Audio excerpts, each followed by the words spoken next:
Motorola recently launched the X30 Pro for China. As you know, it's the world's first phone with a 200 megapixel camera. But now it seems they are going to launch this phone as an Edge series in the global market.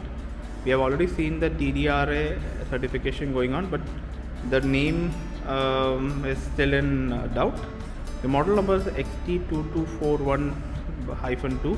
It should debut as the Motorola Edge 30 Ultra for the international market. As you know, the specs will be the same 6.7-inch P-OLED screen that offers a 144 refresh rate screen at Full HD plus resolution. It has dual curved edge and a centrally placed punch hole that is 60 megapixel.